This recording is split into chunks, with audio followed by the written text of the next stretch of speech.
17.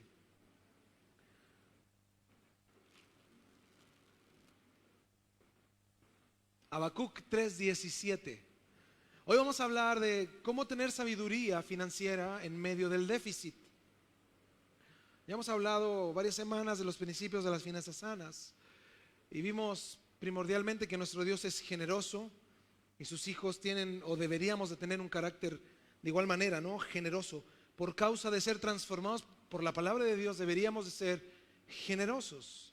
Y en este proceso en el cual hemos nacido de nuevo, tenemos que tomar una decisión central en la administración de nuestras finanzas. Y esto es lo que hemos hablado ya durante muchas semanas, el arrepentimiento.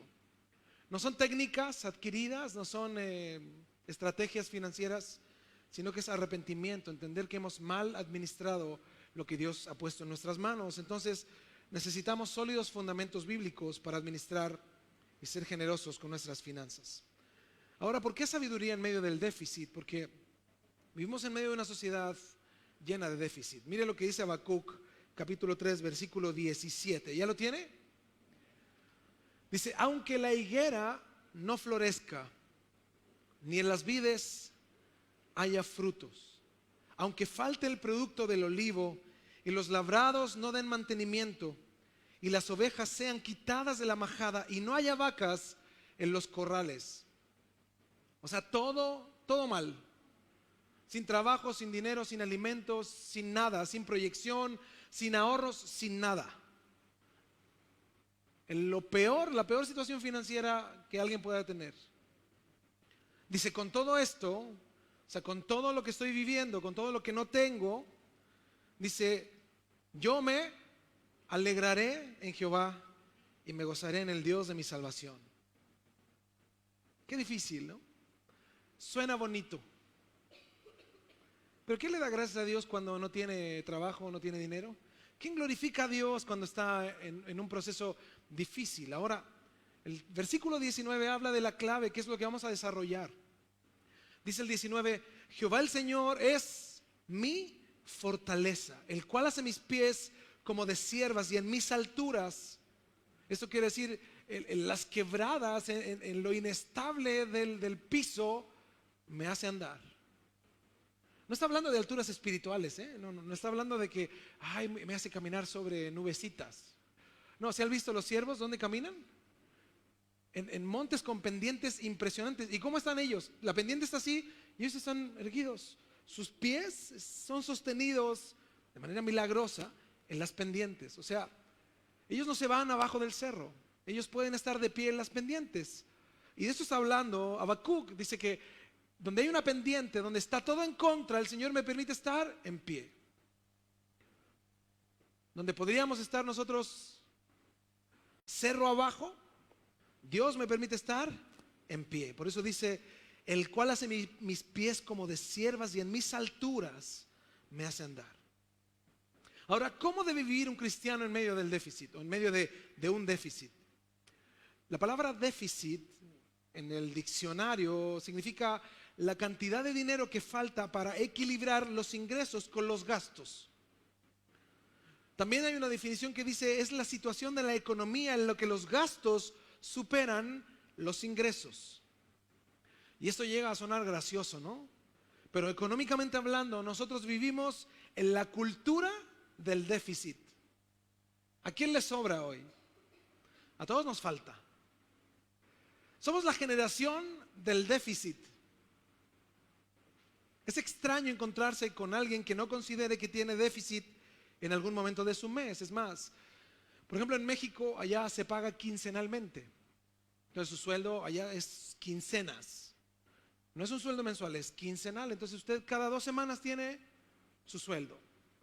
Acá es mensual, entonces si alguien no se administra bien, la semana entre el 24 y el 30, ¿cómo es esa semana, hermanos? Donde temblamos, ¿no? Ay, Señor, ojalá que el de la micro abra la puerta de atrás. Haz tú, Señor, ese milagro. La semana difícil, ¿no? Entonces, es por esto que el carácter de quien vive en finanzas sanas tiene profundos cimientos, como lo hemos visto semanas anteriores, no basado en técnicas, sino en arrepentimiento.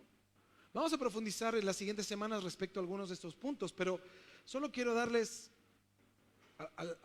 una pincelada a esto porque es importante que entendamos cuáles son los cimientos de manera profunda. Primero, todo cristiano que tiene finanzas sanas debe de aprender a estar contento con lo que tiene hoy. ¿Cuántos están contentos con lo que tienen hoy? Levante su mano. ¿En verdad? ¿Contentos? ¿Felices con lo que tenemos?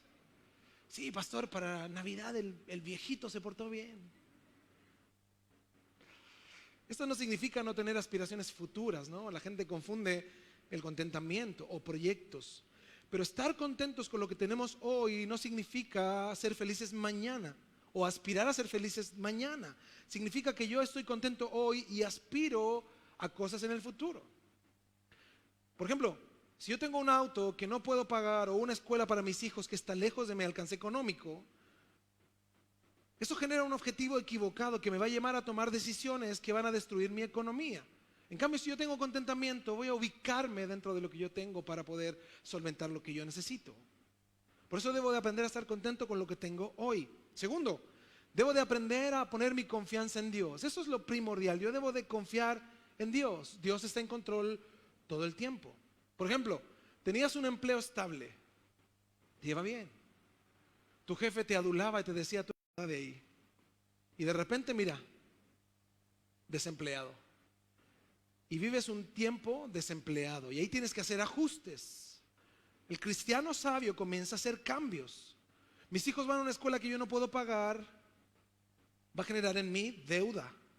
Y el argumento de muchos cristianos es, no, es que el nivel educacional es bajo, es malo, y a la larga lo único que muestran es falta de fe. Porque si yo no puedo pagar un lugar, porque yo no tengo trabajo, mi falta de fe me mueve, porque me hace tomar decisiones erradas. Miren, la educación de nuestros hijos no depende de la escuela a la que vayan. Esto es muy curioso.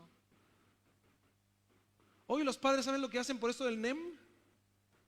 En cuarto medio cambian a los hijos a una escuela pública. Porque como tienen el ranking más bajo, les dan un NEM más alto, no les importa. O sea, toda la vida lo llevaron a una escuela acá y después los cambian. Los cristianos debemos entender que si vivimos confiando en Dios, tenemos que ajustarnos a nuestra realidad económica, y la realidad económica nos mueve hacia un camino de confianza en Dios. Tenemos que hacer ajustes necesarios. Por eso les digo, hay hermanos que su situación económica los lleva a vender su vehículo. Muchos toman parte de ese dinero y compran uno más económico. Pero hay algunos que dicen, no, yo no puedo bajar, para mí es un retroceso. Tener un auto de una marca y bajarme de marca es un retroceso.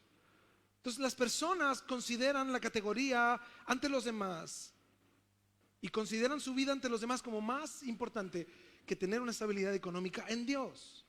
Y ahí es donde el cristiano debe de aprender a hacer ajustes y confiar en Dios. Número 3, un cristiano que tiene finanzas sanas debe ser ordenado y diligente. Tengo que saber cuánto gano, tengo que saber cuánto gasto y cuáles son mis prioridades. Hay mucha gente que tiene problemas económicos, no porque no tenga ingresos, porque sí los tiene. Tiene problemas económicos porque no tienen orden. Por eso el verdadero creyente debe de presupuestar, evaluar y ordenar. Necesitamos diligencia como cristianos. Número 4, la identidad del cristiano no está en lo que tiene. Yo creo que yo no soy lo que tengo. Yo no valgo por lo que tengo. Yo no valgo por lo que muestro. Ni el auto en el que ando, el lugar donde vivo, mi vida no está en eso, mi vida está en Cristo. Nosotros fuimos una vez a hacer una compra ahí con Juanito y con Andrés cuando estábamos construyendo los baños, y nos paró aquí una persona aquí que conozco yo desde muy joven. Y ¿saben lo que? O sea, no me reprochó, pero de una de las cosas que se rió, de mi auto. Me dijo que yo andaba en un cacharro, ¿sí o no, Andresito? Pero para él fue bueno, porque decía, este pastor no es ladrón, viene el auto que anda, dice. Entonces muchos viven para los demás, no tienen su identidad. Los cristianos tenemos la más grande fuente de identidad, es Cristo. Por eso nuestro valor no radica ni en lo que tenemos, ni en lo que vestimos, ni en lo que podemos proyectar a los demás, en lo absoluto. Nuestro valor radica en Cristo. Somos fieles, ordenados a Dios, servimos a Dios, vivimos para Dios. Por eso nuestra identidad no está en lo que tenemos, sino en Él. Número 5. Todo cristiano que tiene cimientos en finanzas sanas debe de aprender que lo que administra no es de Él, es de Dios. Wow. Mateo 25:14, búsquelo. Y aquí hay una parábola donde la Biblia nos muestra que debemos de ser buenos administradores. Debemos de ser creativos, sabios en cómo generamos dinero, cómo trabajamos y cómo esperamos que Dios nos multiplique. Aquí hay una parábola y vemos un gran ejemplo respecto a quien administra lo que no es de Él. ¿Y de qué manera da fruto de eso? No nos olvidemos que un día llegará el dueño de todas las cosas y nos pedirá cuentas. Y habrán consecuencias para quien mal administra. ¿Ya lo tiene? Mateo 25:14. Dice, porque el reino de los cielos es como un hombre que yéndose lejos llamó a sus siervos y les entregó sus bienes. Fíjese, ¿qué les entregó? Sus bienes. Está hablando de bienes. A uno dio 5 talentos, a otro 2 y a otro 1 conforme a su capacidad. Ok. Está hablando de bienes, no de habilidades. Nosotros hoy consideramos los talentos como el que toca la batería, como el que toca la guitarra. No, hermanos, eso es un error. Es un error. Aquí está hablando de bienes. Talento no era una moneda, sino que era un peso. Entonces, dependía de qué material fuera el peso, de lo que, si el talento valía más o menos. Pero un talento eran 27 kilos de un metal precioso. Podría ser cobre, podría ser plata, podría ser oro. Entonces lo que les dio este hombre a sus criados fueron a unos 5 talentos, a otro 2 y a otro 1, conforme a su capacidad. O sea, 27 kilos era un talento. Imagínense, el que le dio 5 talentos le dio más de 130 kilos de un metal precioso. Al que le dio 2, 54 kilos de un metal precioso. Y al que le dio 1, 27 kilos de un metal precioso. Supongamos de oro. Por eso la Biblia nos muestra que lo que ellos iban a administrar no era tocar la guitarra. Oh, qué talentoso el hermano. ¿Se ha escuchado eso? Incluso en el diccionario, cuando tú buscas talento, esa es una definición contemporánea de una habilidad. Mira, ¿qué es lo que da Dios al hombre? Dones, ¿verdad? Y habilidades, capacidades. Por eso si nosotros decimos que Dios te dio un talento, te dio 27 kilos de algo. A algunos nos dio más de 27 kilos de algo. Si lo consideramos desde esa perspectiva, todo cambia. ¿Se dan cuenta? Lo que iban a administrar estos hombres, ¿qué era? Bienes. Dios te ha dado bienes a ti. Algunos más y algunos menos. Pero mira, ¿a alguien dejó de darle algo? De acuerdo a su capacidad. Al que tenía más capacidad le dio más y al que tenía menos le dio menos, pero a ninguno le dejó de dar. Por eso dice, a uno dio 5 talentos, dice el 15, a otro 2 y a otro 1, a cada uno conforme a su capacidad, y se fue lejos. Fíjense, la Biblia nos muestra que esto era una tremenda responsabilidad. Tenemos que cada uno le dio conforme a su capacidad, a nadie dejó de darle. Es más, podemos ver que a todos les dio una gran cantidad. Al que le dio 5 le dio mucho, y al que le dio 1 también. Todos tenían una gran responsabilidad en sus manos. 16. Y aquel que había recibido 5 talentos fue y negoció con ellos y ganó, ¿cuánto? Otros 5 talentos. Fíjense, dice, el que recibió 5 talentos fue, no se quedó quieto. Actuó sabiamente, sabiendo la responsabilidad que le dieron. Más de 130 kilos de algo. Su amo conocía sus capacidades y fue a quien más le dio. Sabía que él era capaz. El amo sabía que él podría darle un buen uso a lo que no le pertenecía. Era del amo, no de él. Su amo esperaría que este hombre fuera a trabajar, lo bien administrara. Y que eso este hombre cumplió las expectativas del amo. Duplicó lo que el amo le dio. 17. Asimismo, el que había recibido 2 ganó también otros 2. Fíjense, los siervos prudentes, los buenos siervos sintieron la responsabilidad de su trabajo. Fueron a trabajar sin tardar, administraron con sabiduría lo que les dieron y sin duda tuvieron respaldo divino en sus decisiones. Ambos duplicaron lo que les dieron. 18. Pero el que había recibido 1 fue y cavó en la tierra y escondió el dinero de su señor. Wow. En la aplicación de esta parábola es bueno y es apropiado entender y ver estos talentos como recursos que Dios nos ha dado a todos. A todos Dios nos ha dado recursos, de algún modo. Y no nos cerremos tan solo al dinero. Dios también nos ha dado tiempo, habilidades, autoridad. Nos ha puesto en distintos lugares. Pero a todos Dios nos ha dado algo. A ninguno Dios nos dejó de dar. Por eso todos somos responsables ante Dios de cómo administramos lo que Dios nos dio. Dios nos dio responsabilidades para administrar sabiamente y entender quién es el dueño de todo, es Él. Por eso cuando Él venga, debería de encontrarnos bien administrando lo que nos dio, usándolo sabiamente. Pero fíjense, el trabajo de uno de ellos fue enterrar 27 kilos de un metal precioso. Porque muchos pensaban que un talento era una moneda. No, eran 27 kilos. Tuvo que hacer tremendo aforado en el piso para esconder lo que era inescondible. 19. Después de mucho tiempo, vino el señor de aquellos siervos y arregló cuentas con ellos. Y esto es algo increíble. El amo tardó, pero regresó. Pero fíjense, los 3 los estaban esperando. 2 de ellos estaban preparados para rendirle cuentas a su amo. Para muchos hoy, muchos de la iglesia, la larga espera les ha desanimado. Hermanos, ¿sí sabían que Cristo viene? Ok. Mira, esto es una frase que yo vengo escuchando de niño. Cristo viene. Chile para Cristo. Es cierto. Cristo viene. A lo mejor tú no vas a participar del arrebatamiento, pero te vas a morir. O sea, Cristo va a venir igual. De una o de otra manera. Por eso no consideremos que el amo tarda. Él vendrá. Lo que tiene que hacer el amo es encontrarnos trabajando para Él, con lo que Él nos dio, para, como decía mi esposa adelante, glorificar su nombre en todo y con todo lo que hacemos. Por eso el desánimo considera en el hombre que su amo no volverá. Ellos trabajaron sin queja, lo hicieron con ánimo y tuvieron ganancia. Pero hay muchos cristianos hoy, no tan solo que consideran tardía la venida del Señor, sino que muchos consideran que Dios no viene.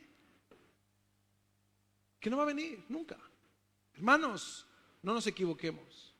El Señor vendrá y tendremos que dar cuenta. Fíjense cómo es esto. 20. Y llegando el que había recibido 5 talentos, trajo otros 5 talentos diciendo: Señor, 5 talentos me entregaste, aquí tienes. He ganado otros 5 talentos sobre ellos. Y su Señor le dijo: bien, buen siervo y fiel. Sobre poco has sido fiel, sobre mucho te pondré. Entra en el gozo de tu Señor.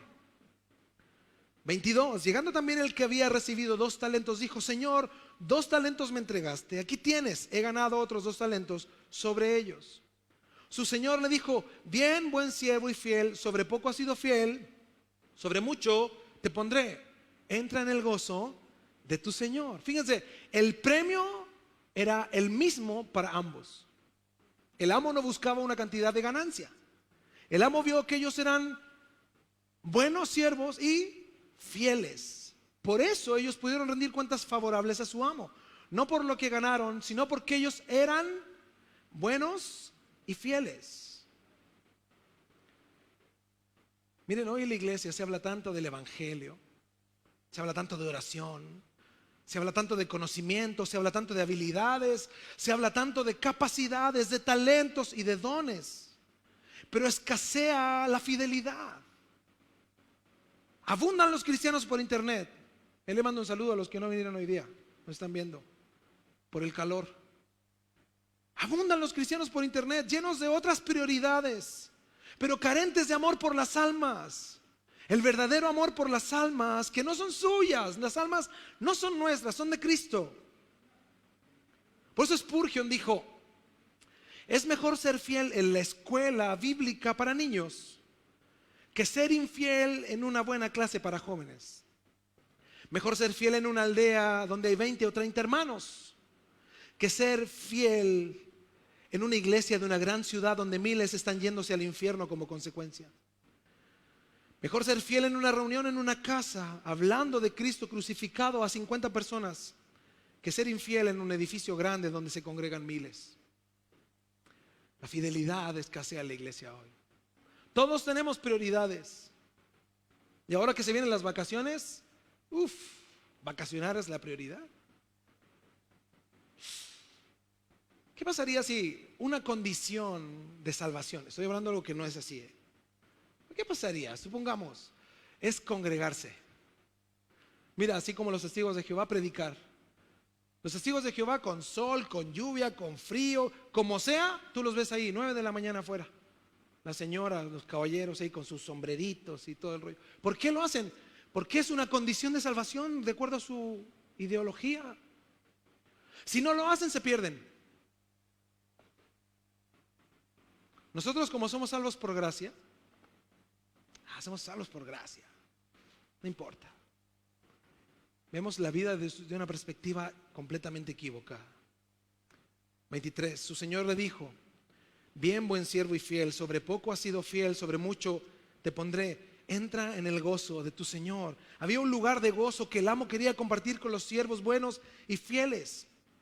Ellos ahora eran invitados de su amo a ese lugar. Sin lugar, esto tiene un matiz del cielo, un lugar preparado para los siervos buenos y fieles. Wow. 24, pero llegando también el que había recibido un talento, dijo, fíjense, cada siervo fue llamado de forma individual a rendir cuentas a su Señor. No fueron en grupo ni en familia, cada uno fue juzgado basado en su fidelidad y esfuerzo individual. Cuando nos presentemos ante el Señor, no va a ir tu señora por ti, no va a ir tu papá y tus hermanos, ni tu pastor. Así se creía antes, ¿no? Así se creía. No, el que va a dar cuentas por mí es usted. Así nos decían a nosotros los pastores.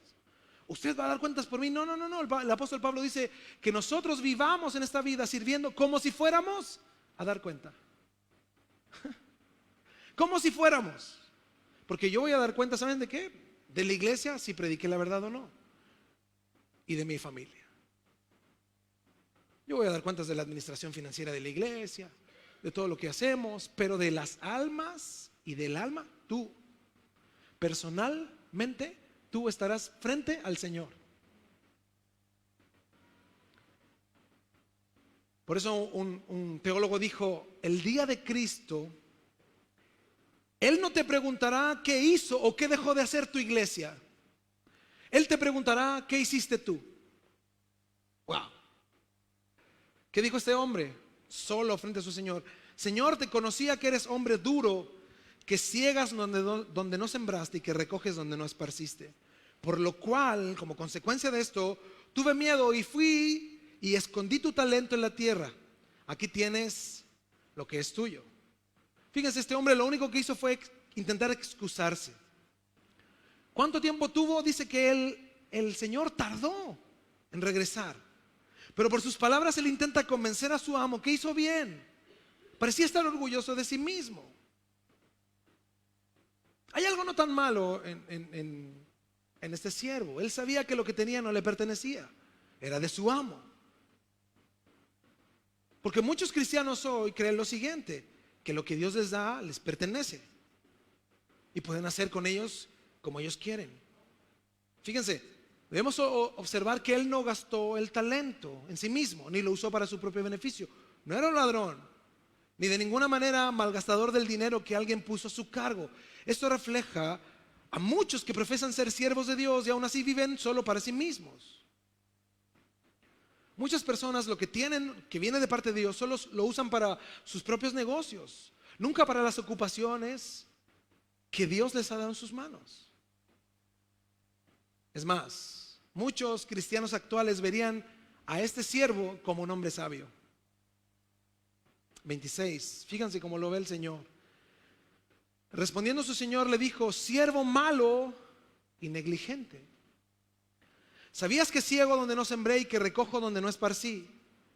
Por tanto, debías haber dado mi dinero a los banqueros, y al venir yo hubiera recibido lo que es mío con los intereses. Fíjense, ¿ven? No está hablando de habilidades, está hablando de dinero. 28. Quitadle pues el talento y dadlo al que tiene, ¿cuánto? 10 talentos. Porque al que tiene le será dado y tendrá más, y al que no tiene, aún lo que tiene le será quitado.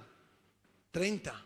Y al siervo inútil echadle las tinieblas de afuera, allí será el lloro y el crujir de dientes.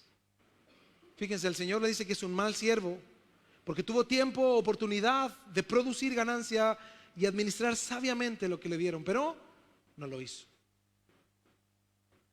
Es por eso que uno de los cimientos de un verdadero cristiano, viendo este texto, debe de ser entender profundamente que administramos lo que no nos pertenece. Administramos lo que Dios puso en nuestras manos. Debemos hacerlo sabiamente. Por eso yo les he comentado algunas otras semanas, yo hasta para darle una moneda al que limpia los vidrios la pienso. No porque sea egoísta, sino porque hay algunos que son drogadictos, otros son alcohólicos. Una vez un señor alcohólico, nosotros íbamos de regreso a casa y había un semáforo donde hay un hogar donde duermen alcohólicos ahí. Y cuando íbamos de camino, había un señor que siempre se paraba. Entonces yo ya como lo conocía y yo no le daba, yo cuando veía que se ponía en rojo el semáforo, paraba un poquito antes y me iba lentito, para no tener la confrontación con ese señor. Y ese tipo evidentemente era un ebrio. Entonces me empezó a pedir dinero en la ventana. Le dije, no, para tomar no te doy nada. No, que para un copetito. No, para tomar no te doy nada. ¿Y sabes lo que hizo? Le pegó al vidrio del pasajero. Y ahí no falta el que se pega su persinada, ¿no?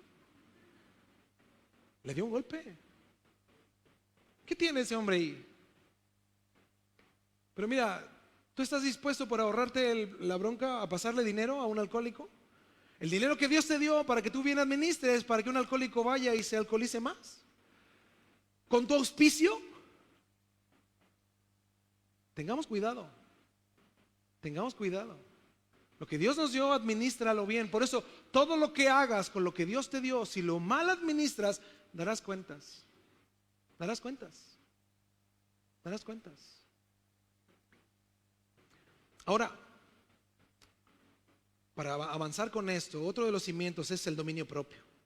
Tenemos que aprender a ser dueños de nosotros mismos, no movernos por impulso, sino dueños de nosotros mismos, tener prioridades y caminar en la dirección determinada de lo que poseemos y lo que tenemos que hacer. Una persona con dominio propio es quien considera la voluntad de Dios por sobre todas las cosas, incluso por sobre sus decisiones. Ahora, ¿cómo debe de actuar un cristiano ante el déficit? Ya vimos lo que significaba déficit, que me falta dinero, tengo más gasto que ingreso. Y ese es el déficit, la cantidad de dinero que gasto más de lo que me ingresa. Hay varios factores y el primer factor del déficit es el siguiente: la mala administración personal, por tomar malas decisiones, por adquirir lo que no puedo pagar. Y aquí es donde nosotros vemos un corazón lejos de Dios. El primer cristiano que vive en déficit es el cristiano que no considera a Dios en sus finanzas, porque mal administra lo que tiene. Y aquí hay varios factores. Primero, el materialismo. Vivimos en una sociedad materialista que el que tiene más, quiere más. Siempre se está buscando el escalón más alto, y esto se ve afectado primero por lo que hay dentro de nuestro corazón. Somos personas que venimos de un mundo materialista y llegamos a la iglesia y no renunciamos al materialismo. Nos cuesta mucho. Es por eso que la palabra de Dios dice, y Jesús nos dice, que la vida del hombre no consiste en los bienes que posee. Y en Hebreos la Biblia dice que nos cuidemos de la avaricia y de toda forma de avaricia, y que aprendamos a vivir contentos con lo que tenemos. Por eso hay algo que está dentro del hombre, una lucha contra el materialismo. Y segundo, Hay un factor externo. Hoy los medios de comunicación incentivan la llama interior materialista. Cada 5 minutos en la televisión te muestran algo que tú necesitas. Donde vamos hay anuncios de algo que necesitamos. Es más, a veces te llaman y te dicen: hola, usted hablo yo con Jonathan David Ercosmesa. ¿Saben mi nombre entero? Sí, le digo yo. Le queremos dar una solución a su plan de teléfono. Digo: ¿cómo saben mi nombre? ¿Cómo saben mis datos? Lo saben todo. Te quieren dar una solución diciéndote que ellos tienen algo mejor para ti. Y ahí es donde vamos, en la televisión lleno de anuncios, en la autopista lleno de anuncios, en todos lados. Es más, yo hacía un análisis el otro día. Estábamos con Michelle viendo una película y hubo algo que me molestó. Y los que tienen televisión por cable me van a entender. ¿Cómo es posible que ahora los canales de la televisión por cable tengan comerciales? Si es una televisión que yo pago, no debería tener comerciales. La nacional está bien porque tú no pagas, es gratis. ¿Cómo se financian ellos? Con eso. Pero la que tú pagas. Así que en un momento pensé y dije: voy a hacer una publicación para que hagamos una protesta contra los comerciales del cable. Pero después me retracté, dije: no, soy pastor y que iba a pensar la gente. Y no, no es cierto. Pero si han pensado en eso. Fíjate, tú pagas por el cable, pero ahora hasta las películas están llenas de anuncios. ¿Por qué?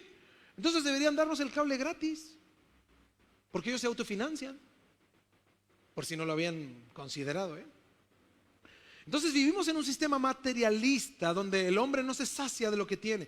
Eclesiastés 5:10, que fue un libro que vimos sistemáticamente texto por texto, y Eclesiastés 5:10 dice: el que ama el dinero no se saciará de dinero.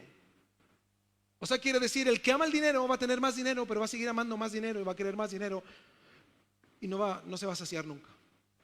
Nunca. Dice: y el que ama el mucho tener no sacará fruto. También esto, dice el texto, es vanidad. O sea, el corazón del hombre dice: yo quiero tener un trabajo donde me paguen el doble de lo que me pagan. Y consigue el trabajo con el doble y ahora quiere un trabajo donde le paguen el triple. Porque así como aumenta su sueldo, aumentan sus gastos. Y va viviendo en un déficit constante. Siempre quiere una mejor vida. Y este materialismo que no se concreta lleva al descontento, a la envidia, al orgullo y otros rasgos. La gente empieza a molestarse por el progreso de otros, producto de su propio materialismo. Hay muchos cristianos como Kiko. ¿Se acuerdan de Kiko, verdad? Del chavo. ¿Se acuerdan que el chavo tenía una pelota chiquitita así? Y le daba botes a la pelota. Y llegaba Kiko y se paraba al lado, le miraba la pelota. ¿Y qué iba a hacer Kiko? Se metía a su casa y venía con tremenda pelota. ¿Se acuerdan? ¡Pum! Y se ponía a darle botes ahí. Y el pobre chavo ahí quedaba. Así hay muchos hermanos. Mucha gente que vive mirando a los demás. Cuando alguien cambia su celular y aparece aquí un hermano con el iPhone 20,000, y ahí al otro hermano al tiro se le echa a perder. Ay, este ya no recibe llamadas. Mira, ya se pega, hay que cambiarlo. Ya no funciona, ahora es muy lento. Curiosamente, ¿no? Es un descontento en muchos casos, hasta inconsciente. Así vive la gente. Un descontento permanente. Porque las personas en sí mismas muestran que cómo se sienten dependen de lo que tienen. Por eso les decía lo que dice Eclesiastés 5:10: el que ama el dinero no se saciará de dinero, siempre habrá algo más. Y ese materialismo ha provocado que hoy las empresas lo consideren y trabajen en eso, y todos los años te dan algo mejor, algo mejor. Mírame, algo mejor.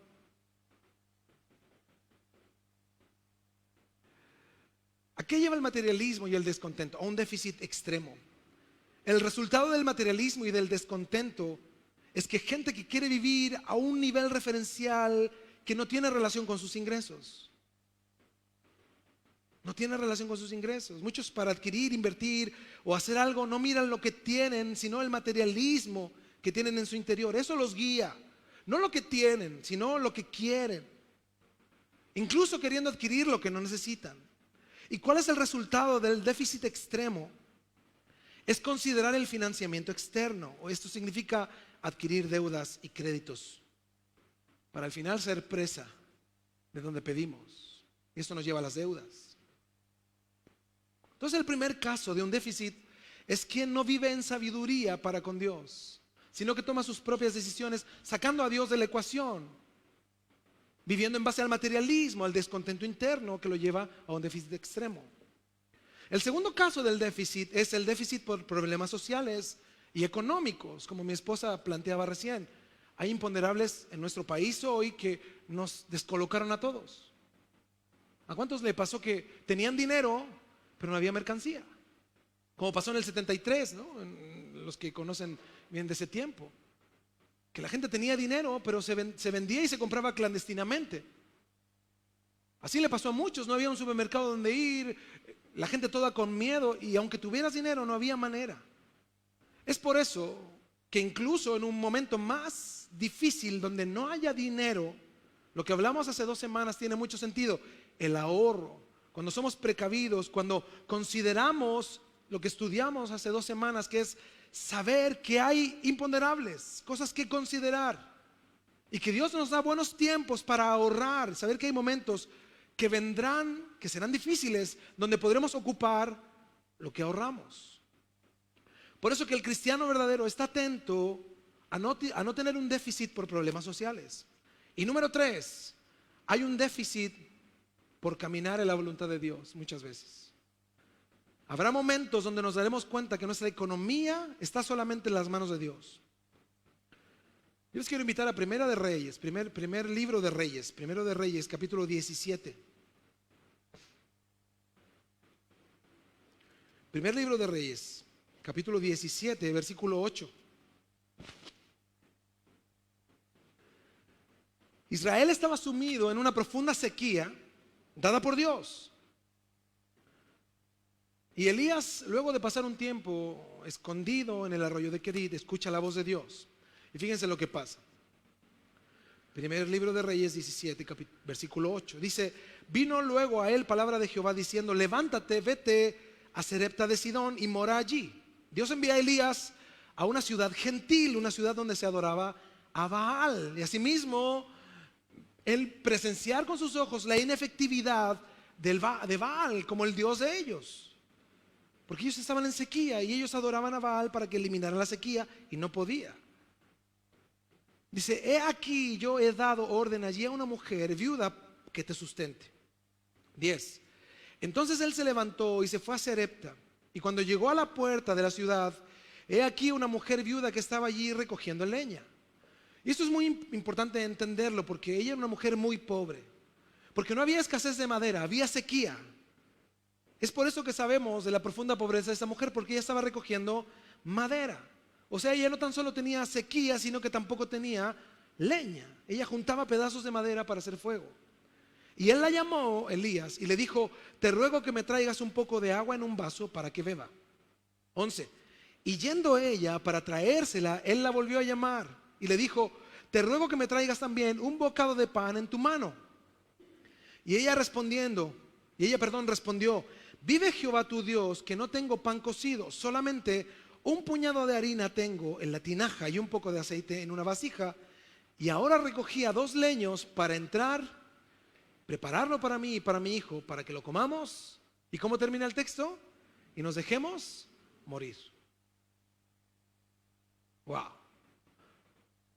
Un déficit terrible, extremo. Tenemos solo un bocado de comida para hoy y no tenemos más. Y no tenemos dinero para comprar. Y no tenemos tierra donde cultivar. No tenemos nada para intercambiar. No hay nada.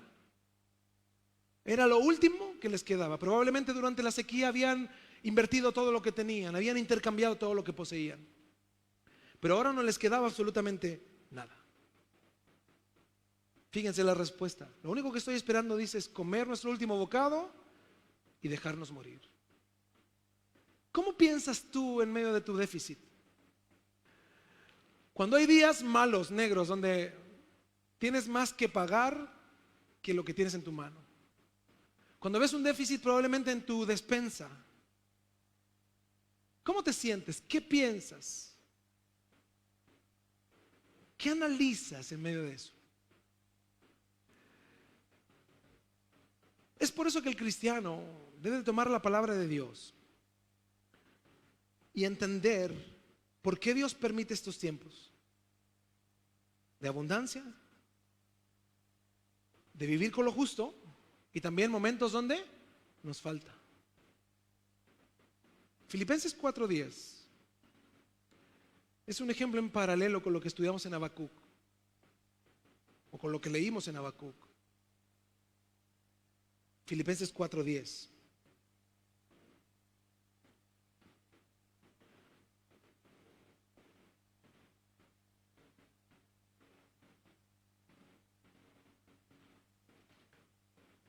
Dice el apóstol Pablo: en gran manera me gocé en el Señor, de que ya al fin habéis revivido vuestro cuidado de mí, de lo cual también estabais solícitos, pero os faltaba la oportunidad. No lo digo porque tenga escasez, pues he aprendido a contentarme cualquiera sea mi situación. Sé vivir humildemente y sé tener abundancia. En todo y por todo estoy enseñado, así para estar saciado como para tener, ¿qué dice? Hambre. Así para tener abundancia como para padecer necesidad. Todo lo puedo en Cristo que me fortalece. A mí me impresiona cuando dice: he aprendido a contentarme.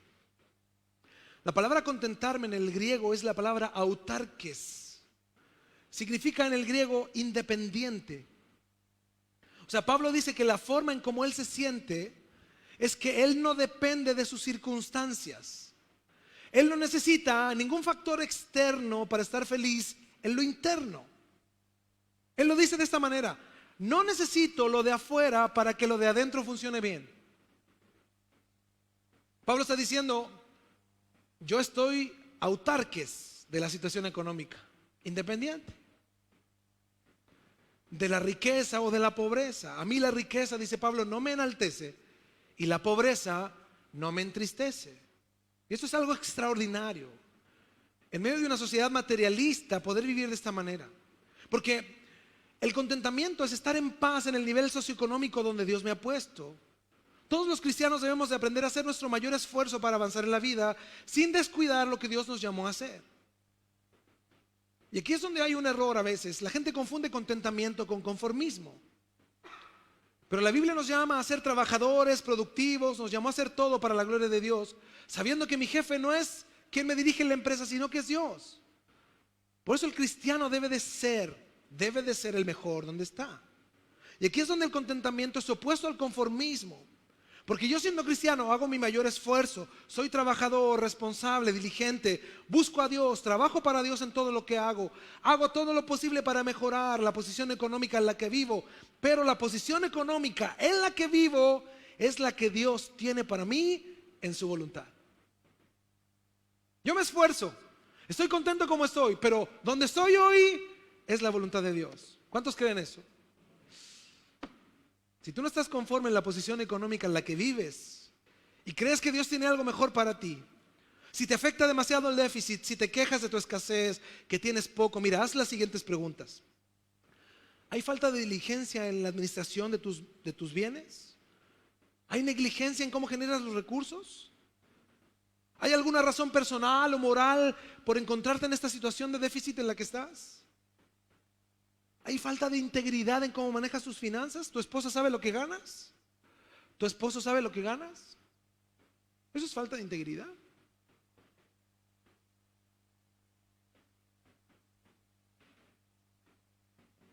Yo he vivido muchos años y Dios nos ha llevado con mi esposa a dirigir en la iglesia y a servir. Y hemos visto muchas personas vivir en déficit por causa no de un trato de Dios, sino de sus malas decisiones, su mala administración, su derroche en momentos de abundancia, por su profundo egoísmo y avaricia, incluso para con la obra de Dios. Pero también he conocido cristianos piadosos viviendo en déficit porque Dios está tratando con ellos. Por eso en Filipenses 4:11 dice: no lo digo porque tenga escasez, pues he aprendido a contentarme cualquiera sea mi situación. ¿Cómo podremos vivir sin que nos afecte lo exterior? Los ataques de la publicidad, ahí están los teléfonos a cada rato, cosas que no necesitas Te dicen que sí las necesitas. ¿Cómo vivimos independientes emocionalmente y espiritualmente de lo económico? Qué difícil, porque venimos de un mundo materialista en lo absoluto. El apóstol Pablo lo explica. 10. En gran manera me gocé en el Señor, que ya al fin habéis revivido vuestro cuidado de mí, de lo cual también estabais solícitos, pero os faltaba la oportunidad.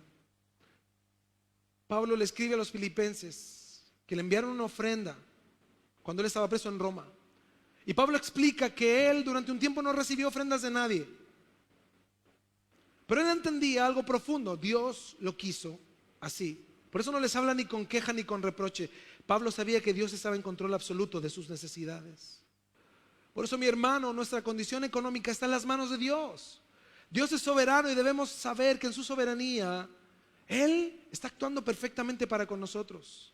Si nos quejamos de nuestra posición, estamos viviendo contra la soberanía de Dios. 11. No lo digo porque tenga escasez, pues he aprendido a contentarme cualquiera sea mi situación. ¿Qué requiere aprender a tener contentamiento? Tiempo. ¿Tú crees que de un momento a otro tendrás contentamiento? No, requiere tiempo. Tienes que aprender a vivir con lo justo. Qué difícil, ¿no? Pablo tuvo que aprender, vivió un proceso, un tiempo. Dice, he aprendido a contentarme cualquiera sea mi situación. Yo me imagino que a Pablo le pasó así. Pasó de comprender poco lo que le pasaba a comprender más o menos hasta llegar a este punto. Cuando yo hace muchos años estudié la vida de Pablo, a mí me impresionó una cosa de Pablo. Toda la gente cree que Pablo llegó y se convirtió al Señor y él comenzó a predicar de una vez. No, Pablo tuvo un conflicto interior. Pablo tuvo un conflicto interior. ¿Saben cuál fue? Sus ideas, su conocimiento como fariseo, sus doctrinas, sus dogmas contra el cristianismo. ¿Y qué tuvo que hacer él? Tuvo que apartarse hasta ordenar sus ideas. Cuenta la historia que el apóstol Pablo regresó a Tarso, de donde él era. Fue a Tarso y le predicó a su familia.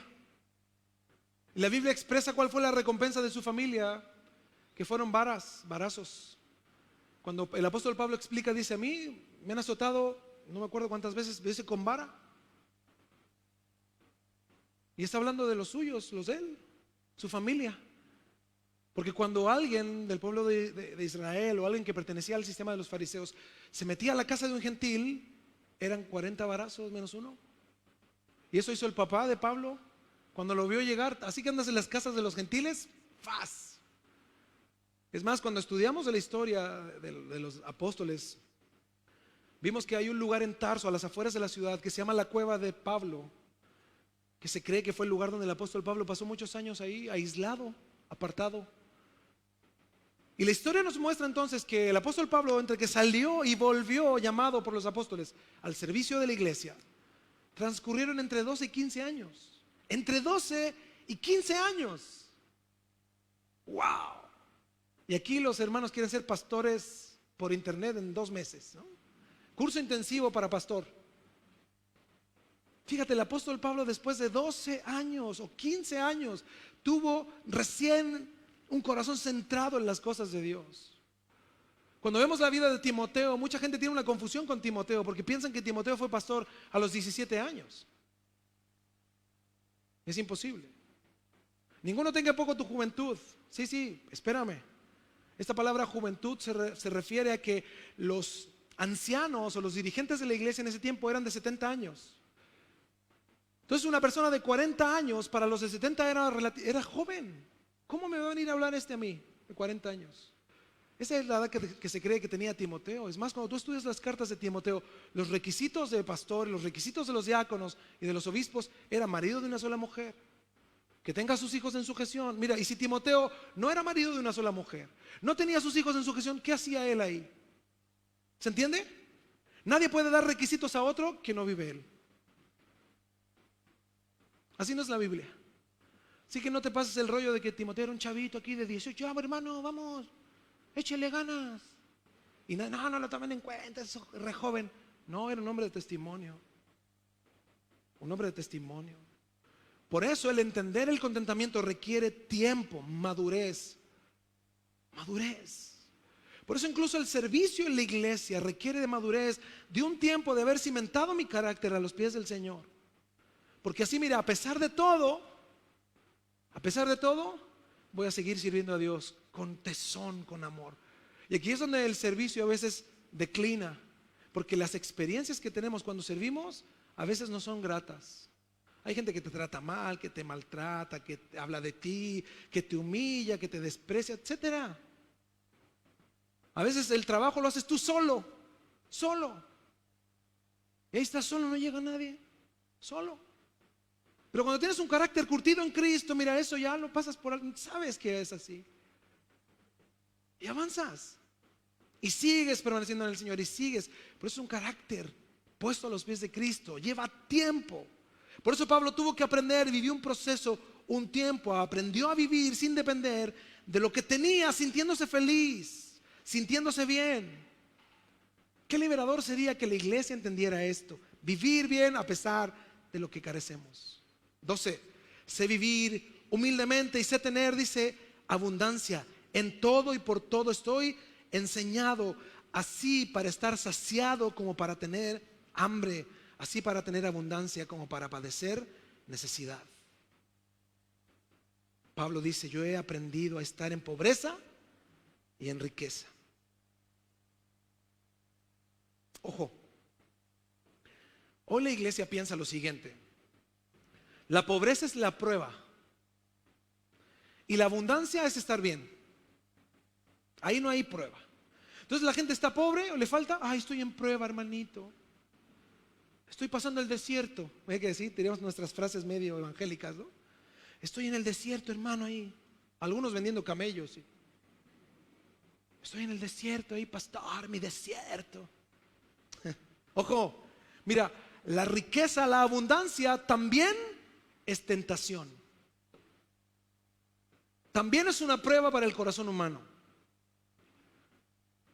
Porque la abundancia, puede haber un estado en mi corazón donde estoy bien económicamente, pero estoy siendo probado espiritualmente.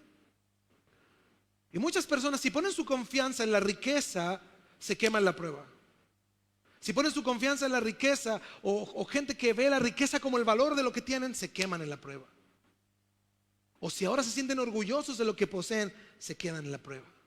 Por eso la riqueza es una prueba para el ser humano. Cuando le falta, es tentado. Y cuando le sobra, es tentado de otra manera. Por eso leímos hace algunas semanas en Proverbios 37, 2 cosas te he demandado, no me las niegues antes que muera. Vanidad y palabra mentirosa aparta de mí. No me des pobreza ni riqueza, manténme del pan necesario. No sea que me sacie y te niegue y diga, ¿quién es Jehová? O que siendo pobre hurte y blasfeme el nombre de mi Dios. Fíjense, la prueba es la riqueza y la prueba es la pobreza.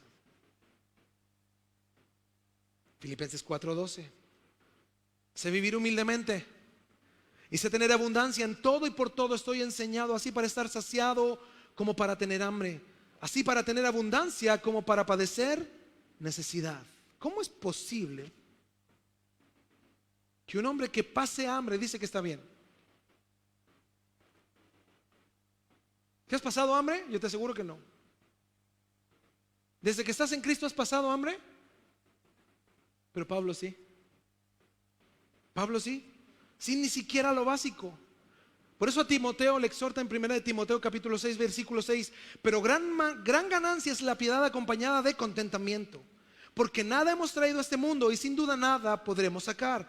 Así que teniendo sustento y abrigo, estemos contentos con esto. Él ya había vivido sin sustento y sin abrigo. Por eso cuando entendía el tener sustento y abrigo era tener mucho. Era tener. Algunos acá de ustedes dicen que son pobres. Pero ustedes con lo que tienen, mira, así tal cual, agarremos todo lo que tienen, se van a África. ¿Y sabes qué eres en África? Millonario.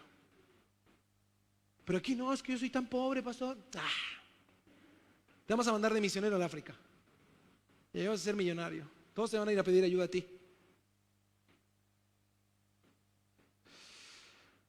Pablo tratado en su carácter de manera tremenda, poniendo la base para los creyentes, aprender a ser agradecidos, teniendo lo básico.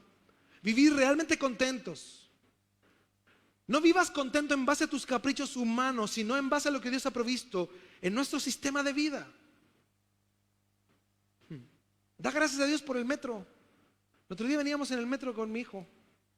Veníamos pero así súper aplastados, con un calorón. Pero veníamos muertos de risa. Hay un señor se tiró unos chistes bien buenos mientras discutía con una señora. Demos gracias a Dios por eso. Tú ora, Señor, yo necesito un transporte, Señor. Así oramos, ¿no? Yo necesito llegar a mi trabajo, Señor, dame un transporte. ¿Qué piensas tú en tu cabeza? Un auto del color que te gusta, ¿no? Brillantito, ¿sí? Asientos de cuero, con tu pantallota ahí, touch, que te diga una secretaria por dónde irte. Eso estás pensando, no, Señor, dame un transporte, por favor. Y el Señor te está diciendo, pero si ya te lo dijo, ahí está, Transantiago. Alégrate, ya te lo di, ya no pidas eso. Tu concepto cristiano, Señor, yo quiero un transporte, y el Señor, ya te lo di. Porque tú quieres algo que no puedes tener, o no es el tiempo de Dios para que lo tengas. Dios ya suplió.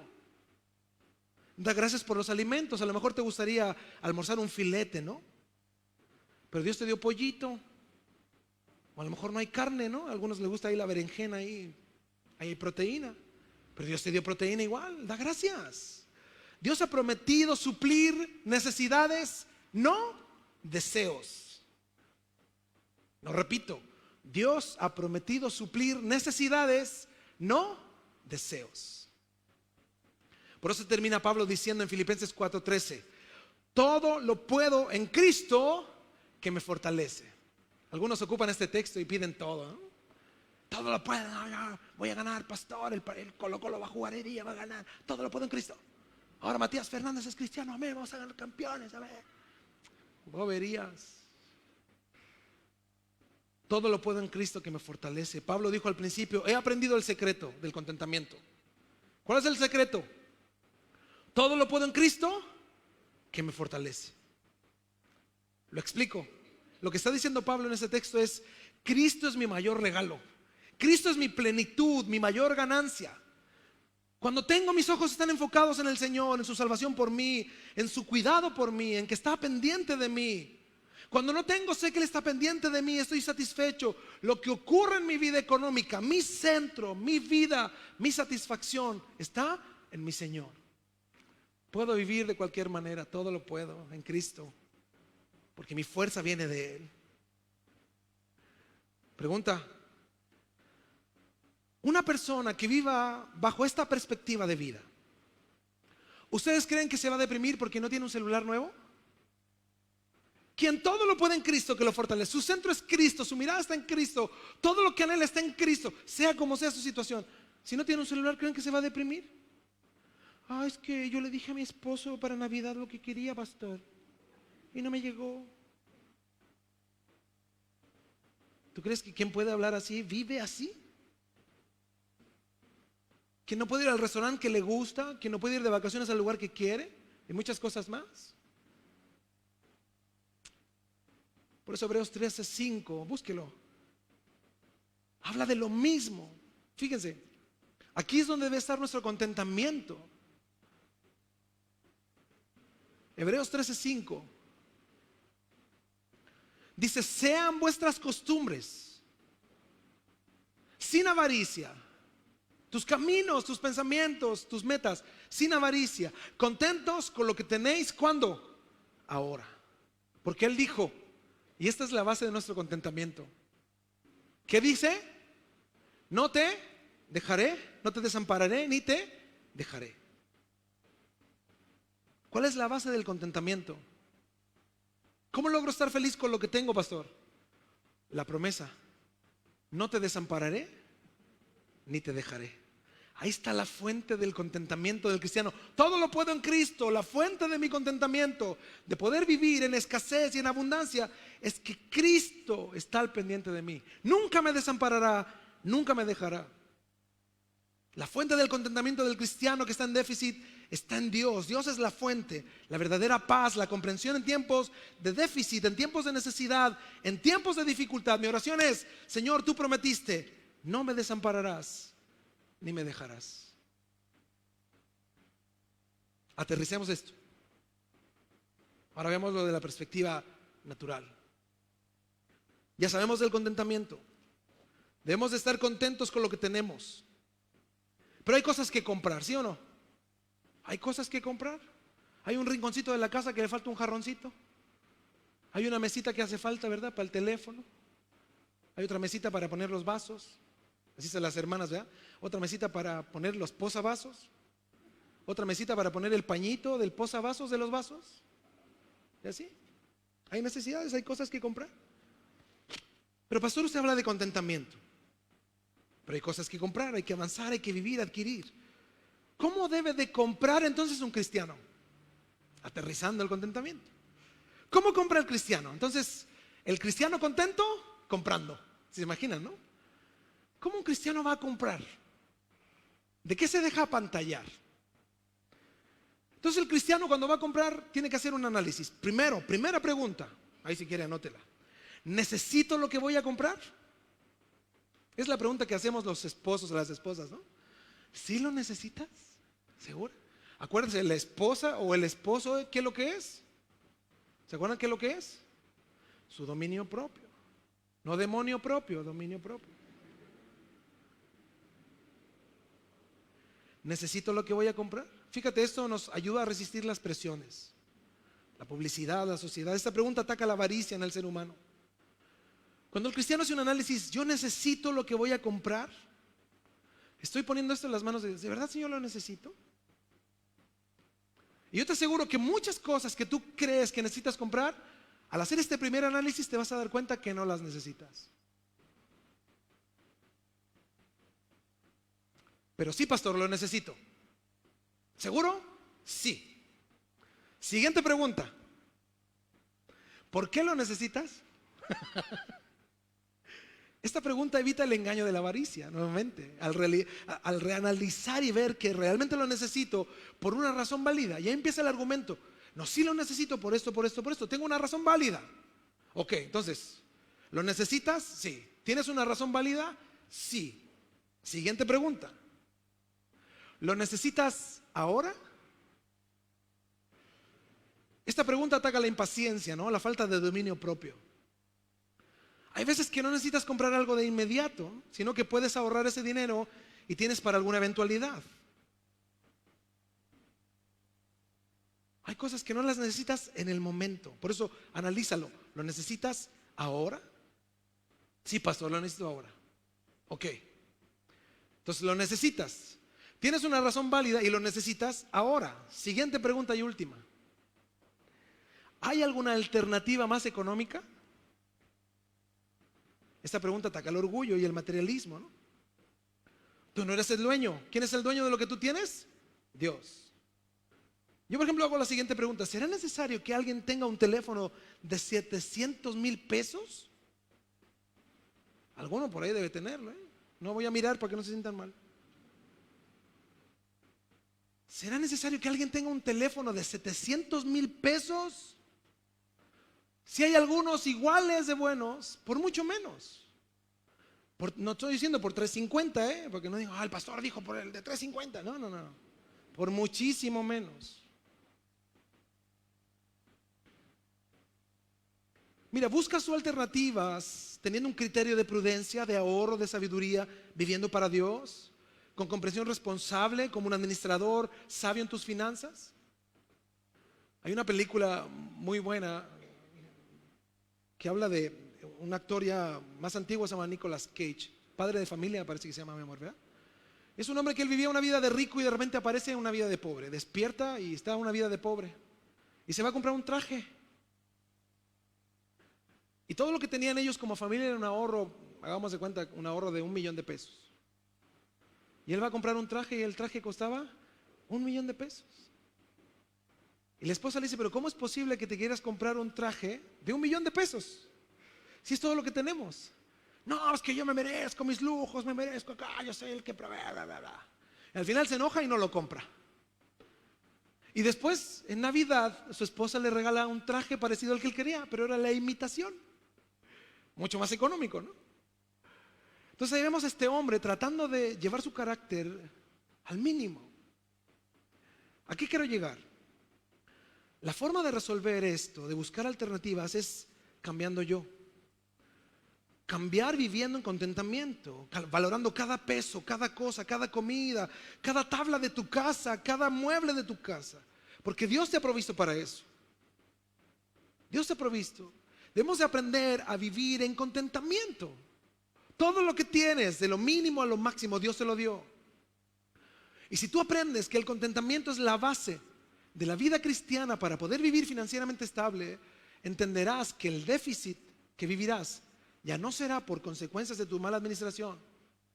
Sí puede ser por problemas sociales o puede ser por un trato de Dios. Pero ahí todo la Biblia dice: no te desampararé ni te dejaré. Para terminar, nuestros hijos necesitan aprender contentamiento y gratitud. ¿Sí has considerado eso? Tus hijos y mis hijos deben de aprender a ser agradecidos en todo.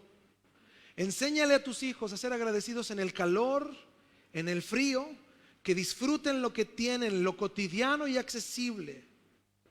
Tú enséñale a tus hijos que ellos necesitan dar gracias por todo, porque todo lo que tenemos nos lo ha dado Dios.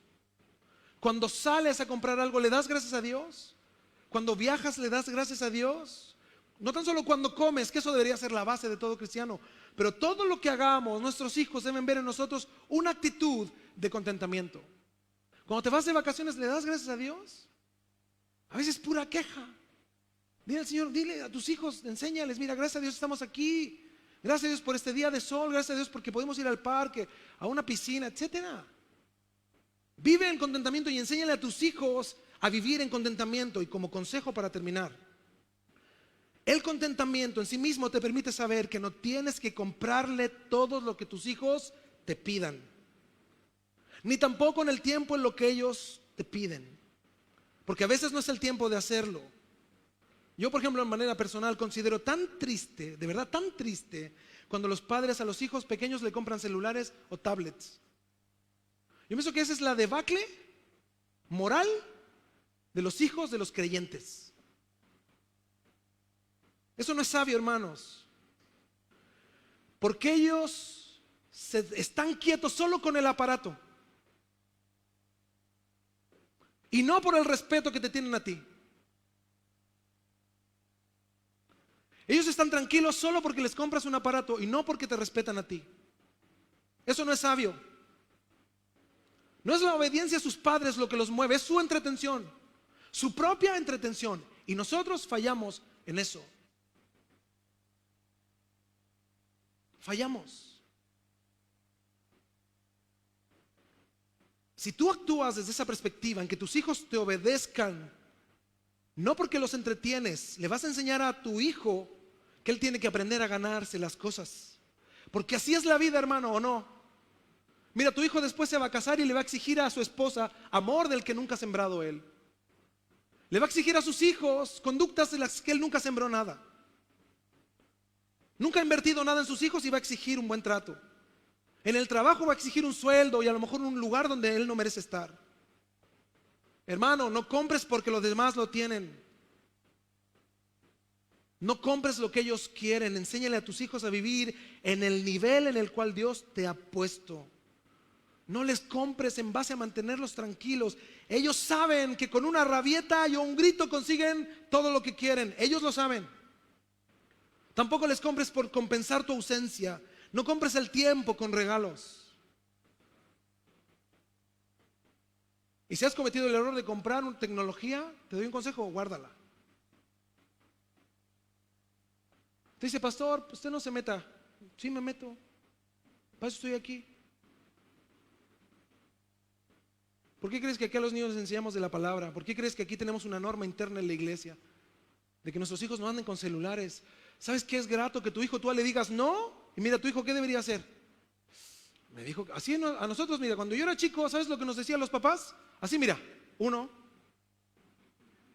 2, y al 3 era, ¿te acuerdan o no? ¿Y por qué tu hijo tú? 1, ¿qué 1? ¿Qué te va a hacer? ¿De dónde vinimos? ¿qué nos pasó? Hoy día los niños controlan. Yo a mis hijos les digo en la casa ahora que están de vacaciones, ay, estoy aburrido. Le digo, ¿de qué? Esa es la expresión más curiosa que puede decirte alguien. Estoy aburrido. Yo le digo, ya anda a barrerte el patio.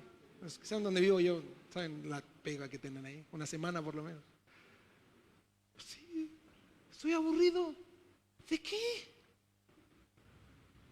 Hermanos, pon ojo. Mira, el que tú vivas en contentamiento, ajusta tu corazón a Dios con tus hijos, porque les enseñas a ellos a vivir en el mismo contentamiento. Por último, exígele a tus hijos cuidado con lo que tú le has comprado. Hay papás cristianos que todavía le hacen creer a sus hijos que existe Santa Claus. Por favor, hermanos, ¿cómo es posible? A tus hijos enséñales que lo que ellos tienen, lo que tú les has regalado, si has podido hacerlo, lo compraste tú, que lo cuiden. Exígeles que lo cuiden. Y si lo rompen, no les compres más. No les compres más. Los estás mal enseñando, mal criando. Cría a tus hijos bajo contentamiento. Cría a tus hijos en sabiduría. No estés presionado por el materialismo generalizado, sino que vive contra el consumismo, camina en contentamiento y enseña eso a tus hijos. Y te digo algo, mira, a lo mejor vas contra la corriente, contra el sistema. A lo mejor todos los compañeros de tus hijos tienen teléfono. Mira, al Fabi este año, la mitad de año le pasamos un teléfono porque ya era mucho, ¿no? 16 años, tercero medio, sin celular. Todos sacando foto ahí y mi hijo ahí escribiendo ahí a la antigua. Le pasamos un teléfono con restricciones. Pero aquí hay algunos de ustedes, chamaquitos, que andan con el teléfono, apenas caminan y andan ahí con el teléfono. Y lo saben manejar. Cuidado, cuidado, hermanos. Estamos cayendo en lo que el mundo hace. Mira, ya no es tu autoridad sobre ellos, es la entretención de ellos. Y tú estás bajo la autoridad de ellos. Porque mira, así andas tú, como te manejan los niños. Hermanos, atención. El contentamiento ordena el corazón no tan solo del hombre y de la mujer, sino del hogar. ¿Cómo ven? ¿Cómo vivimos entonces contra el déficit? Con contentamiento. Contento con lo que tenemos hoy. Entendiendo que Dios está en control. No te desampararé ni te dejaré. No nos olvidemos que mi esposa también hacía un énfasis. Termina un año. Y hermanos, año nuevo es simplemente un día más en la tierra. Pero no te olvides, un día menos para estar con el Señor. Oremos. Señor, te damos gracias por tu palabra, porque nos guía, nos permite caminar en tus preceptos, en tus estatutos, en tus caminos. Perdónanos, Señor, por no vivir en contentamiento. Perdónanos, Señor. Queremos aprender del apóstol Pablo y en nuestra vida hemos sido tratados sin duda, muchos de nosotros viviendo tiempos de abundancia, tiempos de escasez, pero nos impresiona el apóstol Pablo que habla incluso de que él padeció hambre. Tú hasta eso has tenido misericordia de nosotros, Señor. Siempre has provisto nuestra mesa, siempre, Señor, de manera milagrosa has provisto nuestra mesa. Por eso te damos gracias, porque a través del ejemplo del apóstol Pablo podemos hoy decir y darte gracias por lo que tú has hecho en favor de nosotros. Ayúdanos a poder vivir en contentamiento como matrimonios, como esposos, esposas, entender que tú estás en control absolutamente de todo. No nos desampararás ni nos dejarás nunca, Señor. Tú estás en control de todo. Y asimismo poder vivir en contentamiento siempre, Señor, con el día, con el clima, con lo que tenemos, con las cosas a lo mejor que tenemos en casita que a lo mejor ya están viejitas. Tú nos has dado todo, Señor. Te damos gracias, glorificamos tu nombre, bendecimos tu nombre porque tú nos has provisto a todas y cada una de nuestras necesidades. Estamos contentos hoy, Señor. No nos proyectamos más adelante. Queremos sí surgir, nos gustaría crecer, nos gustaría avanzar, pero hoy estamos felices con lo que tenemos. Y lo demás lo dejamos, Señor, en tu soberana gracia y voluntad, Señor, perfecta para con nosotros. Ayúdanos a sí mismo a criar a nuestros hijos, Señor, en sabiduría. Ayúdanos, Señor, a criarlos en contentamiento. A que ellos valoren lo que tú nos das, Señor. El alimento, lo que nos permites comprarles para ellos, su vestuario, lo que nos permite, Señor, darles, Señor. que ellos puedan vivir en contentamiento y que nosotros podamos regular nuestra vida, nuestra economía, incluso en lo que queremos para ellos. Vamos a aterrizar lo que somos y en el lugar donde estamos para poder vivir, Señor, no en el materialismo, sino en contentamiento en medio del déficit que podamos estar viviendo.